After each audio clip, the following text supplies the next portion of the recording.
Ramadan reruns. Many of us look forward to Ramadan each year. Shaitan's all locked up, the doors of Jannah are open, and the reward for good deeds are multiplied. Isn't it funny some of the questions we get asked during Ramadan each year? Hey, yo, Ali, you want some cake? This stuff is good, man. This stuff is good. Oh, no thanks. Fine. How about some lemonade? No, I'm fasting. For how long? About 30 days. 30 days? You're gonna die! Huh? No. Hey, Bob, Ali says he's not gonna drink food for 30 days. 30 days! It's like every year I have the same conversation. SubhanAllah, Ramadan is the best month of the year.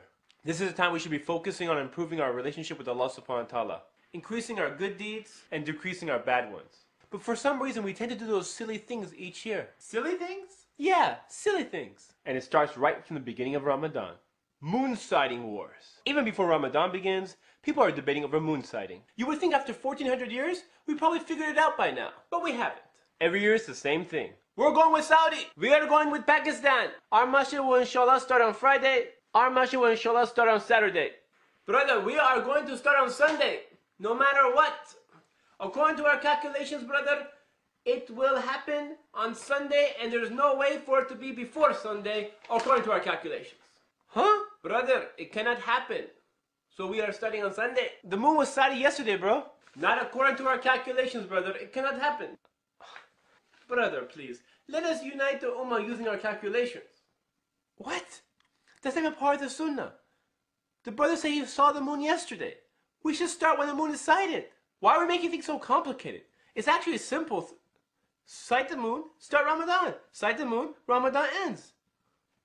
You know what? We should make a song out of it. When the moon is sighted, Ramadan begins. When the moon is sighted, Ramadan surely ends. Tell your mother, tell your father, tell your friends. Stop. La la la la la la. Brother, we will not do calculation. Please, don't sing. And when... Okay. Sorry. Weight gain mystery. Some people figure that since it's Ramadan, they're going to be fasting for 30 days and they're going to be losing weight. Unfortunately, many of us are gaining weight. Did I put on weight? Be honest. Yeah, big time, bro. Woo! Not that honest. Do you know how we get fat during Ramadan? I'll tell you how we get fat during Ramadan. We cook all day and eat all night. That's how we get fat during Ramadan. Words of advice. If you can't say the words, I'm full, you're gonna gain weight during Ramadan. Bro, what happened? Did you get married? Oh, this? Oh, no, brother. This is Ramadan, brother. Ramadan. Getting the short stick at the iftar lines. If there's iftar in the masjid and 100 people have come to eat, please take enough so everyone has enough. I know you're hungry, bro, but when there's 100 pieces of chicken and there's 100 people ready to eat, it gets kind of crazy when you take 6 pieces of chicken and the guy behind you takes 5 pieces of chicken. You know what we get at the end of the line? Iceberg lettuce and half a piece of pita bread. Do you know what I'm saying? No, you don't know what I'm saying. Because you're eating all the chicken. Brothers and sisters, I know you're hungry. We are all hungry. But piling up 10 pounds of food only to throw half of it away is just wrong. There are people around the world who are starving, who don't have enough food to even break their fast. The fact is the majority of the world lives in poverty, and they lack the food that we take for granted every day. So that's something to think about before the next time you throw half your food away. Silent and deadly during Taraweeh. When it comes to Salat, you hear a lot of burping. You see, some people eat so much that they have no room for anything, not even for air. But all that air has to come out. So they start burping while you're trying to pray. Have you ever tried concentrating during Taraweeh only to have odors of digestive biryani and hummus pass you by? At least with loud burps, you have a warning that it's coming, so you can let it pass by. The worst burps are the silent and deadly ones because you don't see them coming. I mean, you don't hear them coming. Or, you know what I mean. You know what I'm talking about. It's those people that are praying like this. It's nasty. When you're blowing this way and that way, that's me. I'm smelling this stuff. I'm trying to concentrate on my prayers, man. Let's just try to eat a little bit less so we have a little more room. Maybe for some air? You know what I'm saying? Super speed Taraweeh. Bismillahirrahmanirrahim. Alhamdulillah. Wait. What are you doing? Ramadan's 30 days, brother. We must finish the Quran before 30 days, brother. Again. Okay. Bismillahirrahmanirrahim. Alhamdulillahi rabbil alameen. You're not going to finish like this. Faster. بسم الله الرحمن الرحيم الحمد لله رب العالمين الرحمن الرحيم مالك يوم الدين إياك نعبد وإياك نستعين اهدنا الصراط المستقيم صراط الذين أنعمت عليهم غير المغضوب عليهم ولا الضالين آمين. Oh, we're gonna make it, brother. We're gonna make it. Everyone wants to finish the Quran by the 27th day. At the same time, if the recitation takes too long, they complain that it's taking too long. So some masjids, they pray Taraweeh at super fast speeds. Super speed Taraweeh. Okay, alhamdulillah, we finished the Quran.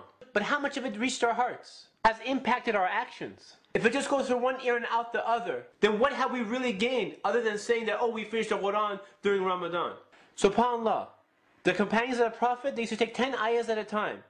They would memorize, learn, and implement them. Today, masjids are competing against who can finish Taraweeh faster. It's not like we have the best microphone systems in our masjids. And when you're reciting at 100 miles per hour, it makes it really hard to concentrate, bro. 8 versus 20 rakats. How many times have you heard this debate outside the masjid after Taraweeh? People try and convince each other that it's 8 rakats, no, it's 20 rakats. I'm not going to get into the 8 versus 20 rakat debate, but I will ask this. Since when did Taraweeh become the most important salah? I mean, people treat it more important than the fard prayers. Oh, you don't believe me? Next time, during Ramadan, watch how many people are there during Isha, and watch how many people come in during Taraweeh. It makes you wonder if people are there for culture or for Islam. But that's a whole different video if you know what I'm saying. The 27th day of Ramadan Muslims. There are Muslims who pray throughout the whole year. Then you see Muslims who only pray during Ramadan. And then you see Muslims who only pray during the 27th day of Ramadan. I mean, the masjid is full during Ramadan. Alhamdulillah. But for some reason, there's that special group of people that come out of hibernation only on the 27th day of Ramadan. It makes you wonder, where were these people throughout the rest of the year? Skip that! Where were they during Ramadan? You know what I'm saying? By watching this video, you just see some of the silly things we do. I'm speaking to myself before I'm speaking to anyone else. I hope this is a reminder for all of us that we shouldn't take Ramadan for granted or treat it like another ritual. But rather, let's look at Ramadan as a blessing. We should say Alhamdulillah because Allah subhanahu wa ta'ala gave us a chance to live through Ramadan. An opportunity to get more reward and wipe away our sins. You see, some people think they can sin throughout the whole year and they hope that when Ramadan comes around, they're going to try to clear everything out. But the fact is, not everyone makes it to Ramadan. How many people are laying in their graves who thought they're going to make it to Ramadan this year? They never made it. If Allah subhanahu wa ta'ala gives us another chance to live through Ramadan, we can't continue to take it for granted. We can't continue to do the silly things that we do. Everyone is so close and nice during Ramadan. People go out of their ways to do good deeds. But it's like when Ramadan's over, we go back to our normal lives. Why can't the way we treat each other during Ramadan be our normal lives? So I guess my point is, inshallah, if we make it to another Ramadan, let's take advantage of it. By using that opportunity to increase our faith, our iman. So when Ramadan ends, we are stronger and better Muslims, inshallah. This is Ali reminding you just in case you forgot. No. Oh. This is Ali reminding you just in case you forgot.